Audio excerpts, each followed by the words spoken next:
어쨌든 조만간에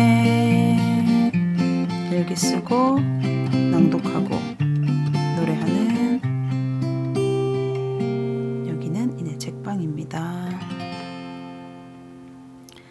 안녕하세요. 이내 책방 라디오 일단 어쨌든 조만간에 저는 이내입니다. 오늘 정말 오랜만에 뭔가 푹 쉰 느낌이 듭니다. 잠도 잘 잤고요. 할 일이 없는 날이 있다는 게 참 행복해요. 근데 또 이런 날만 있으면 또 할 일이 있다는 게 또 행복한 그런 날들도 오니까 참 알 수 없죠, 사람의 마음. 아무래도 여유가 있어야지 요리를 하게 되거든요. 안 그러면은 진짜 뭐 밖에서 사 먹는다거나 간단하게 먹게 되는데, 오늘은 물론 할 일이 없었던 건 아닌데 뭔가 약속이 없거나 이제 어디 가야 되는 일이 없었던 건데 할 일은 많이 있습니다. 그래도 이제 집에 요리 재료가 좀 있고 그래서 요리를 시작했어요. 제가 그 며칠 전 비질 행사 갈 때 감자를 삶아 갔는데 결국 꺼내지도 못했었거든요. 그 감자가, 제가 가져간 감자는 또 약간 좀 설익은 듯한 느낌이 들기도 했고, 그날 저희가 그 차들이 많이 멈춰서지 못해가지고 먹여주는 시간은 좀 부족했어요. 아무튼 냉장고에 넣어놨다가 그 감자를 꺼내서 감자 조림을 만들어서 제가 먹었습니다. 그게 이제 삶은 감자를 이용한 거고 조금 설이 익었으니까 물을 조금 적게 넣고 감자를 조금 졸이다가 간장으로 졸일 거라고 생각을 했는데 집에 간장이 없더라고요. 그래서 급히 고추장을 좀 넣어봤어요. 고추장을 넣다가 뭔가 좀 아쉬운 것 같아가지고 제가 만들어둔 토마토 소스가 있었거든요. 약간 태워서 좀 쌉쌀한 토마토 소스가 있었는데 그 아이를 좀 더 넣었습니다. 그러다가 그래도 한국적인 맛을 조금 더 내고 싶어서 마지막에 마늘을 넣었어요. 그랬더니 이게 제법 고추장 감자 조림이 됐더라고요. 그래서 맛있었어요. 그리고 그 집에 이제 양파, 가지, 표고버섯이 있었어요. 얘네를 또 좀 어떻게 먹어볼까 하다가 좀 심플하게 소금간만 해서 좀 볶아보자 하는 생각이 들어서 다 이제 채를 썰었죠. 이렇게 하다 보니까 요리에 그 재료를 일정한 크기로 맞추는 것도 중요한 것 같더라고요. 그래서 다들 이제 길쭉한 모양으로 한번 썰어서 볶아서 진짜 소금간만 했는데 와, 진짜 맛있었어요. 이번에 산 그 표고 버섯이 좀 괜찮은 버섯인가 봐요. 진짜 향이 진하고 식감이 정말 쫄깃해서 또 침이 보이네. 그래서 밥이랑 그 다음에 그 야채 볶음이랑 감자 고추장 감자 조림이랑 그리고 김치볶음도 있었는데, 제가 얼마 전에 친구들 왔을 때 그 김치볶음이 인기가 많았거든요. 다들 맛있게 먹더라고요.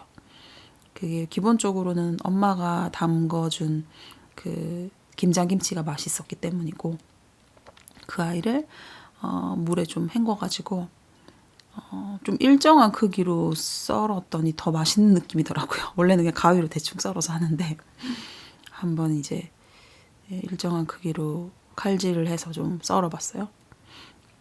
그리고 뭐 참기름이나 들기름에 약한 불에 볶다가 설탕 살짝 넣어서 좀 푹 익혀서 두면은 이렇게 저렇게 활용도가 높아요. 뭐 국수도 되죠. 저는 오차즈케처럼도 먹거든요. 간단한 반찬도 되죠. 뭐 다 맛있어요. 그래서 되게 오랜만에 반찬 3개 이상 깔아놓고 밥을 먹었습니다. 네.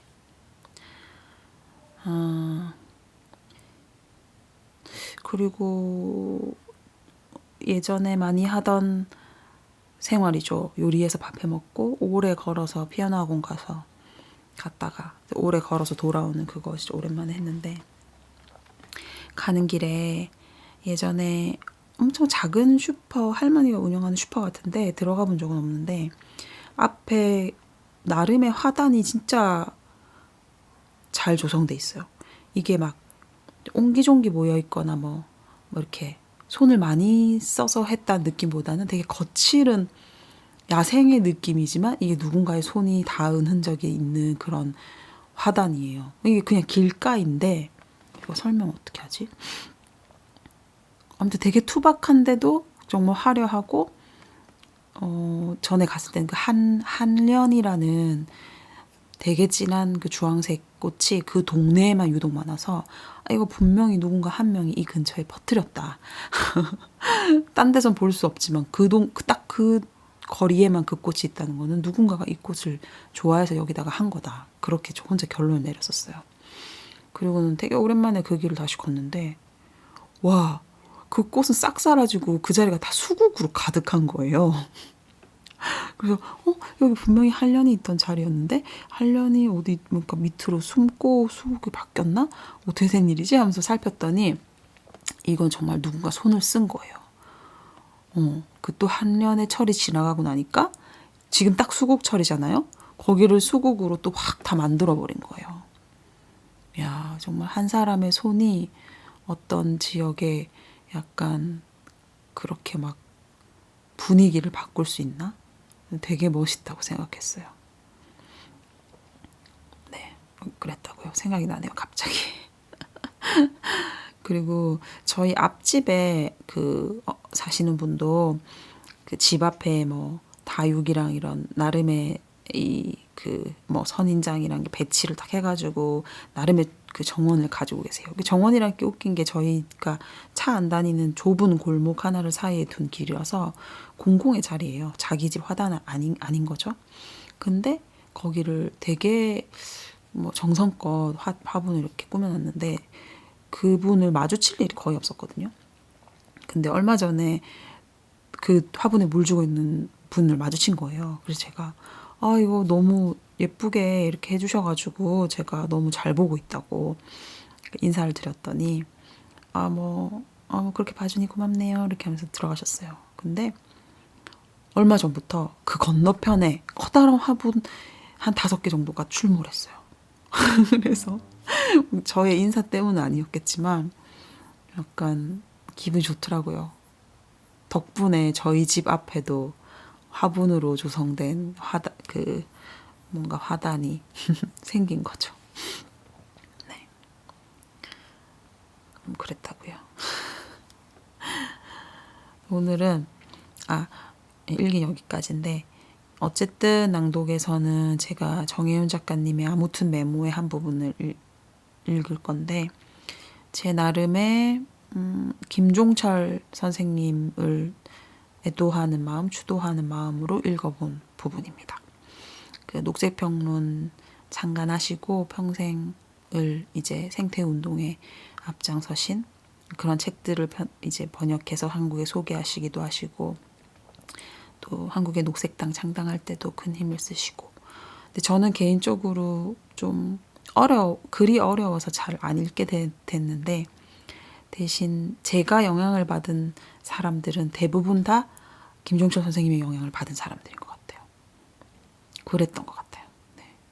그래서 어제 6.25 날 돌아가셨는데 참 어떤 식으로 애도를 해야 되는지 저는 잘 모르겠더라고요. 뭔가 삼가 고인의 명복을 빕니다 라는 인사들이 막 펼쳐지면 뭔가 더 슬프고, 또 SNS 상으로 우리가 모든 걸 표현하고 살잖아요, 요즘은. 근데 안 하려니까 이상하고 하려니까 이상한 그런 여러 가지 마음이 드는 상황에서 최근에 읽었던 부분이 생각이 나서 그 부분을 읽었고요. 노래도 나무를 보며라는 저의 노래를 불렀습니다. 네. 어쨌든 이 노래도 친구를 추모하는 노래이기 때문에 연결지어서 한번 불러봤어요. 네. 어쨌든 낭독. 정혜윤 작가님의 아무튼 메모 중에서 75페이지부터 읽어보겠습니다. 10월 6일 김소연과 오소리의 날. 2019년 초 나는 제기랄 나도 꿈이 있었으면 좋겠다 라는 어마어마한 걸작을 쓰려고 했다. 뜻은 좋았지만 아무도 모르고 나만 아는 또 하나의 가슴 아픈 실패로 끝났다. 그 글을 쓰고 싶었던 계기가 있다. 첫 번째, 달력. 2019년이 밝자 나는 2개의 달력을 선물 받았다. 하나는 세월호 유족에게 받은 선물이었다. 무슨 달력이에요? 펼쳐봐요. 펼쳐보자마자 가슴이 찔리듯 아팠다. 달력에는 국가기념일이나 공휴일이 아니라 세월호 사고로 희생된 아이들, 선생님들, 김관홍 잠수사의 생일이 표시되어 있었다. 몇 명만 인용해보겠다. 7월 1일 조향사가 되어 첫 번째 향수는 언니를 위해 만들겠다고 약속했고 해맑게 잘 웃는 배향매. 7월 4일 우리 애기들 살려야 해요. 마지막까지 학생들 생각을 먼저 한 전수영 선생님. 7월 22일 밖에 나갔다 돌아오면 할아버지 할머니 드시라고 붕어빵을 사들고 오는 눈이 맑고 예쁜 박정슬. 7월 25일 아버지께 물려받은 카메라로 사진을 찍으며 카메라 감독을 꿈꾸는 한고운. 8월 22일 또각또각 구두 소리가 좋아서 구두 디자이너가 되길 소망한 박예슬. 8월 25일 모든 생명이 아프지 않고 살 수 있는 세상을 꿈꾸며 수의학과에 가고 싶은 장혜원. 9월 23일 덩치가 큰데도 애교가 많아 아버지와 같이 사우나에 가서 등을 밀어주는 나강민. 10월 6일 아버지의 전부. 학교에서 받은 장학금으로 아버지 친구분들께 삼겹살을 대접한 효녀 김소연. 10월 15일 모든 일에 최선을 다하고 시작한 일은 언제나 끝까지 열심히 하는 아이. 뮤지컬 배우가 꾸민 유예은. 10월 29일 어머니와 밤새 속닥속닥 수다 떠는 딸. 중국어를 좋아해서 중국어 번역 일을 하는 것이 꿈인 황지현. 11월 17일 아픈 사람과 함께하는 것이 의미 있다고 생각해 간호사를 꿈꾸는 김연경. 11월 20일 발자국 소리만 들어도 엄마인 줄 알고 문을 먼저 여는 아이. 컴퓨터 그래픽이나 게임 관련된 일을 하고 싶은 이승민. 11월 25일 소리가 들리지 않는 분들에게 아름다운 세상을 들려주는 소아동역사를 꿈꾸는 조서우. 12월 3일 애교가 넘쳐 늘 아빠에게 매달려 있어 별명이 나무늘보. 손재주가 좋아서 인테리어 디자이너가 꾸민 구보현. 12월 4일 언제나 전교 1등, 사회의 잘못을 가려내고 약자들을 보호하는 판사를 꿈꾸는 박성빈. 12월 5일 메이크업 아티스트가 되어 엄마의 주름살을 펴주는 것이 꿈인 이혜경.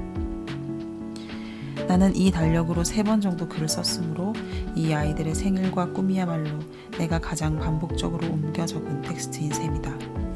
그리고 쓸 때마다 놀란다. 달력 속 아이들이 모두 좋아하는 것과 꿈이 있었다는 사실에 대해서. 곰곰이 생각하니 이 아이들의 몸은 수많은 가능성을 품고 있었다. 아이들이 살아있다면 못할 것이 없을 것 같았다. 온갖 일을 다 해냈을 것 같다.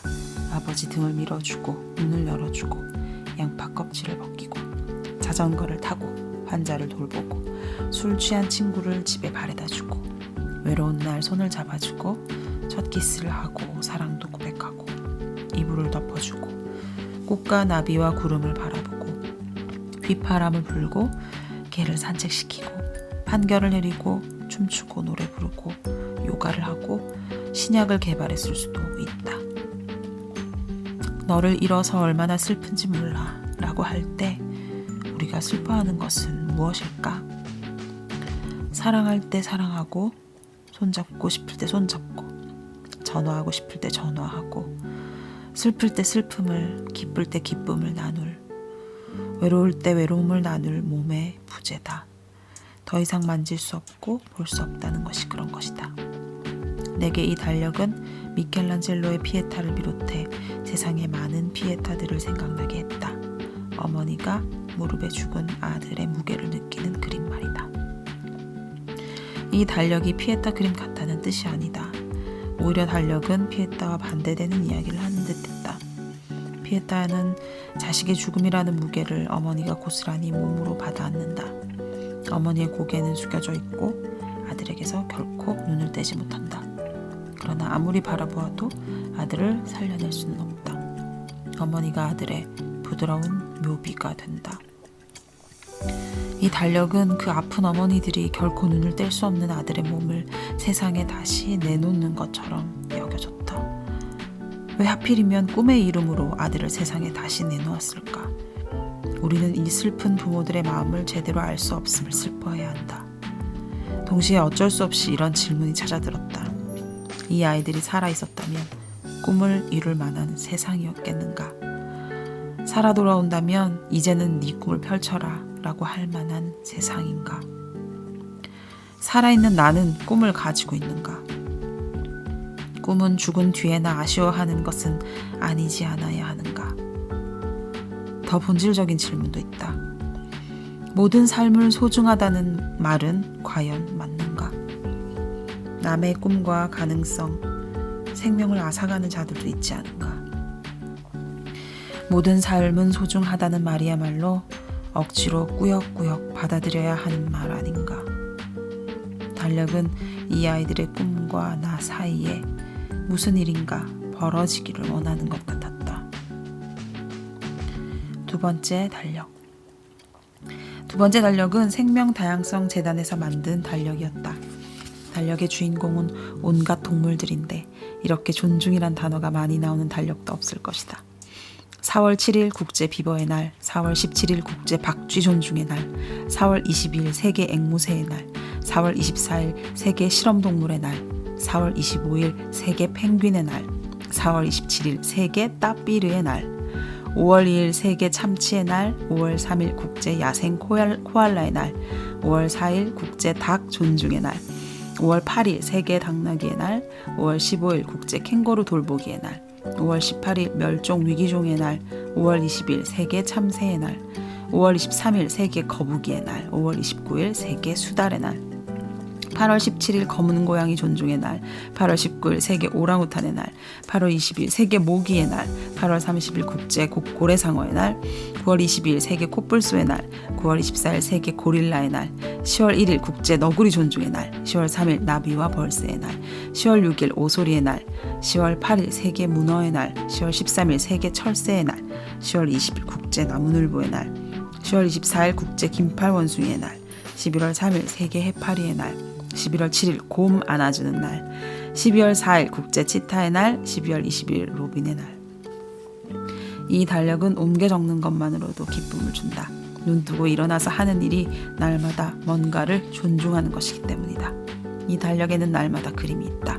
그림 속에서 동물과 인간이 기쁨에 겨워 사지가 풀린 채 부둥켜 안고 있다. 그 그림에서 끝장내버린 것은 고독이다. 인간의 고독은 끝났다. 동물의 고독도 끝났다. 어머, 너 여기 있었구나. 이게 네 뺨이니? 이게 네 날개? 이게 네 부리? 이게 네 뱃살? 이게 네 줄무늬? 너의 털? 서로에 대한 반가운 확인은 12달 내내 계속된다. 이게 너의 걸음걸이? 오늘이 네가 존중받는 날? 너 어디 갔다 이제 왔어? 어디 안 갔다고? 내가 그동안 못 본 거라고? 좋아, 이제 고생은 끝났어. 우리 함께 있잖아. 우리 몸이 함께 있잖아. 이제 알았어. 우리에게 필요했던 것은 서로의 몸이야. 고통스러운 몸도 서로 안고 있으니 좋다. 인간아, 나도 네가 필요해. 그 말 정말이야? 나는 누가 나에게 네가 필요하다고 말하는 거 들어본 지 정말 오래되었어. 사람들은 대체로 나에게 이렇게 말해. 우리는 끝이야. 네가 필요 없어. 아, 서러워라. 이젠 걱정 마. 내가 있잖아. 우리는 얼마나 많이 슬퍼했던가.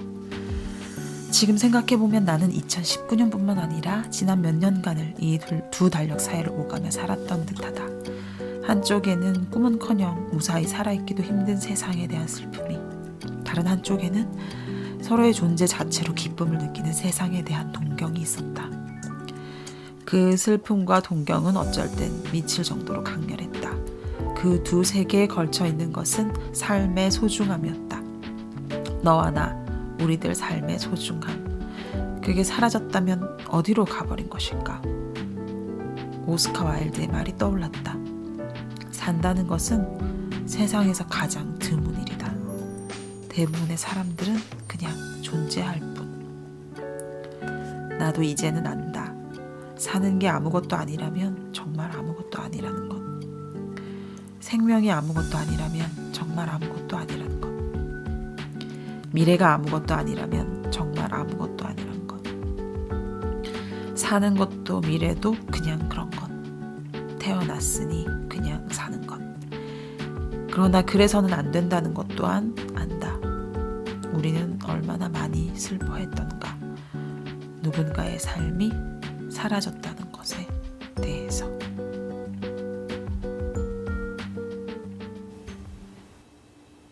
조만간의 노래.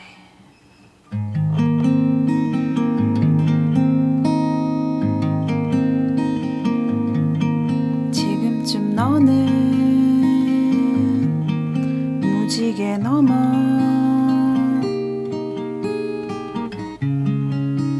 무슨 꿈을 꾸고 있을까. 언젠가 너는 나무가 되어 바람과 함께 춤을 추고 싶다 했지.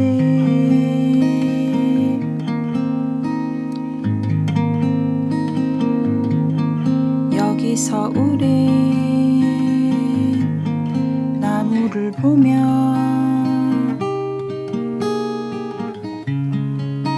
가끔 생각에 잠겨 못다한 꿈들 반짝거리며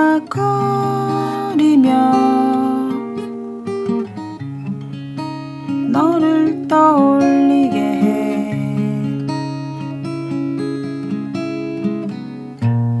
술 마시고 노래하고 웃고 떠들고 결혼하고 애기 낳고 서로 사진 찍어대면 그렇게 여기서 살아가고 있어.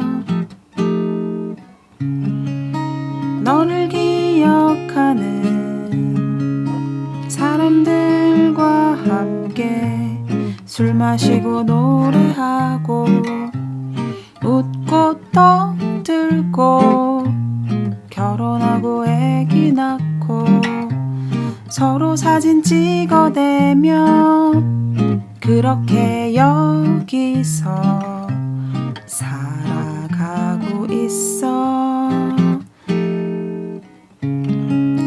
너를 기억하는 사람들과 함께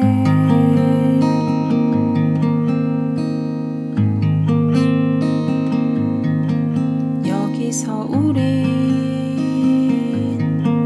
나무를 보며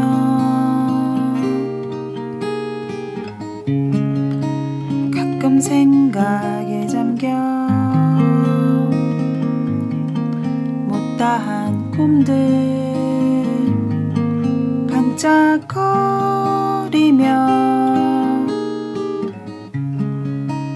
우릴 살아가게 해.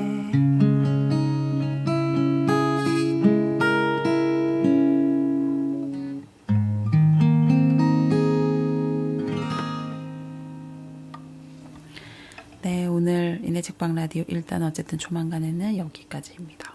좀 길어졌군요. 주말 앞두고 있어요. 어떤 계획들이 있으신지 모르겠네요. 저는 뭔가 준비할 게 되게 많고 일요일에는 공연도 하나 있어요. 네. 주말 잘 보내세요. 우리 언제나 하는 인사로 마무리할게요. 다시 시작해.